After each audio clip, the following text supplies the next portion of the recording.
আজকে গেজেট হবে, আগামীকালকে 7:30 বঙ্গভবনে মাননীয় মহামান্য রাষ্ট্রপতি শপথ গ্রহণ করবেন। আজকে ওনারা জানতেন যে আমরা নির্বাচনে ওনারা পরাজিত হবেন এবং বিএনপি বিজয়ী হবে।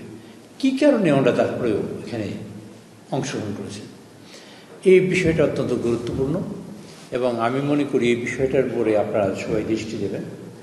সেটা হলো এই গণতন্ত্রের মূল জায়গাটা হলো যে আমরা মানুষ গত 17 বছর ধরে ভোট দেওয়াকে ভুলে গেছি এবং ভোট দিতে হয়, দিয়ে যে গণতন্ত্র প্রতিষ্ঠা করতে হয় সেই ধারণাটাও মানুষ থেকে হারিয়ে গেছে।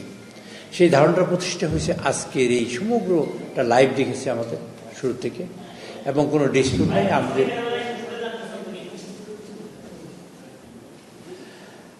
আমাদের লাইভ দেখিয়েছে এবং আপনারা লাইভ দেখেছেন।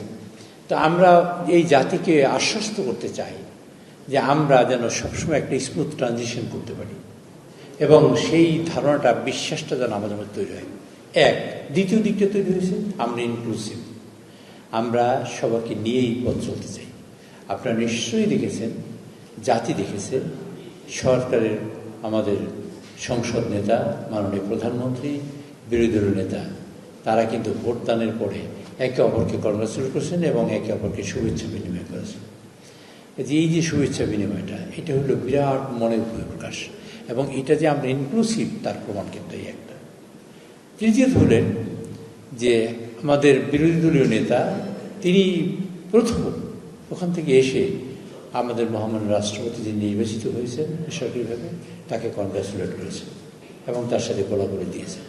আমাদের যিনি প্রার্থী, যিনি নির্বাচনে বিজয়ী হয়নি, ডক্টর অলি আহমদ সাহেব, তিনিও আমাদের বিজয়ী প্রার্থীকে কংগ্রাচুলেট করেছে।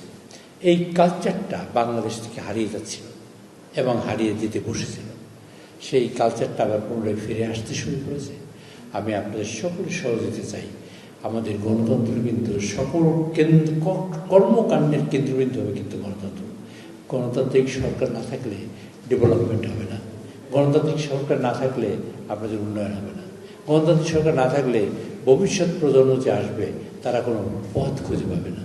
কাঙ্ক্ষিত লক্ষ্য আমরা যেটা নির্ধারণ করেছি নিজেদের জন্য, আমরা ভালো থাকবো, ভবিষ্যৎ প্রজন্মকে ভালো রাখবো, সেটা হবে না, কোনোটাই হবে না যদি গণতন্ত্র না থাকে। আমরা গণতন্ত্র বিল্ড আপ করার জন্য আমি সকলের সহযোগিতা কামনা করি। আমাদের ছোট্টখাট্ট ত্রুটি আছে, আমরা বা বড় ত্রুটিও থাকতে পারে। আমরা সরকারে আসার পরই আপনারা দেখেছেন তেলের ক্রাইসিস, এটা বিএনপি সৃষ্টি করেনি। বিএনপি চেষ্টা করেছে এবং মোকাবেলা করার জন্য, হ্যান্ডেল করার জন্য আপ্রাণ চেষ্টা করেছে এবং আল্লাহর রহমতে সেটা মোকাবেলা হয়েছে। আমরা যৌথভাবে যখন সিদ্ধান্ত নিয়েছি সংসদে অনেকগুলো সিদ্ধান্ত নিয়েছি, আজকেও যৌথভাবে সিদ্ধান্ত হয়েছে এবং এই সিদ্ধান্তটা গণতন্ত্র প্রতিষ্ঠার জন্য এবং দেশের উন্নয়নের জন্য অত্যন্ত অভূতপূর্ব এবং গুরুত্বপূর্ণ। আমি আপনাদের কাছে অনুরোধ জানাবো, আপনারা যারা গণতান্ত্রিক এবং আপনারা যারা সব বিভিন্ন মিডিয়ার সাথে জড়িত, আপনাদের কলম দিয়ে যেন এই দেশের গণতন্ত্র প্রতিষ্ঠিত হয়, আপনাদের কলম দিয়ে যেন এই দেশের উন্নয়ন অভ্যাস থাকে এবং উন্নয়ন সাধিত হয়। যদি আপনাদের কলম দিয়ে উন্নয়ন সাধিত হয় তাহলে আমরা সার্থক হব। আপনাদের কলম দিয়ে যদি এই দেশের অগ্রগতি সাধিত হয় তাহলে আমরা সার্থক হব। তবে আমরা বিশ্বাস করতে পারবো ভবিষ্যৎ প্রজন্ম নিশ্চয়ই একটা দিক খুঁজে পাবে আপনাদের কলমের মাধ্যমে। 6 জন ভোট দেননি। আমাদের দল থেকে 3 জন গুরুতর অসুস্থ, তারা আসতে পারেননি। মির্জা আব্বাস সাহেব, আমাদের কামাল পাশা চট্টগ্রামের, আর আমাদের মোস্তফা কামাল পাশা, আর হলেন আমাদের ওসমান ফারুক সাহেব, তিনি আমেরিকাতে আছেন চিকিৎসাতে। 3 জন আমাদের দল থেকে ভোট দিতে পারেননি। আর একজন ইসলামী ঐক্যজোট থেকে, ইসলামী আন্দোলন থেকে বা ইসলামী ঐক্যজোট কোনো একজন, আব্দুল হান্নান সাহেব, উনি খেলাফত মজলিস, উনি ভোট দিতে পারেননি। আর একজন হলেন রুমিন ফারহানা, তিনি ভোট দেননি, আরেকজন হল স্বতন্ত্র, আর হল নজরুল ইসলাম গাজী, তিনি ভোট দেননি। এই মোট 6 জনের ভোটদানে অনুপস্থিত ছিলেন। যদি পক্ষ প্রতিপক্ষ না থাকে তো মজাই হয় না, এটা অন্যতম বিষয়। আজকে অত্যন্ত আনন্দমুখর পরিবেশে নির্বাচনটা হয়েছে, এটা তো আপনারা লক্ষ্য করেছেন। পক্ষবিপক্ষ থাকতে হবে। আর 2 নম্বর হলো, আমরা 70 অনুচ্ছেদকে, আমি সকালে বলেছি, আমরা 70 অনুচ্ছেদ অনুযায়ী এই দেশের সরকারে শপথ গ্রহণ করছে প্রফেসর ইউনূসের সরকার, সংবিধান অনুযায়ী।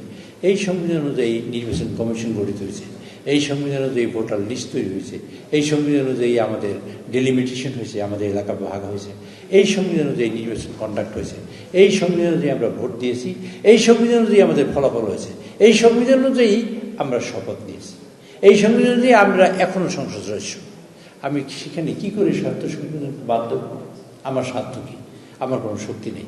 আমরা চেষ্টা করেছিলাম যে সবাই বিরোধীরা আমরা ঐক্যবদ্ধভাবে ইনশাল্লাহ হব, ঐক্যবদ্ধভাবে এইটারে আমরা সংবিধান যার সংশোধন করা দরকার আমরা ইনশাল্লাহ করবো। আগামী নির্বাচন, এই নির্বাচনে 70 অনুচ্ছেদ কার্যকর হয়েছে, সেজন্য আমরা হয়তো অনেক কিছু করতে পারি না। আমরা বিশ্বাস করি সরকার এবং বিরোধী দল সম্মিলিতভাবে ইনশাআল্লাহ আগামী নির্বাচন যাতে ফ্রি ফেয়ার মানে ভালো মানে ক্রেডিবল ইলেকশন এবং 70 অনুচ্ছেদ না থাকে, তার কার্যক্রম কিন্তু আমরা এই সরকার এবং বিরোধী দল সবাই মিলে ইনশাল্লাহ করবো। যদি 70 অনুচ্ছেদ না থাকে আগামী নির্বাচনে 70 অনুচ্ছেদ ছাড়াই ইনশাল্লাহ নির্বাচন হবে।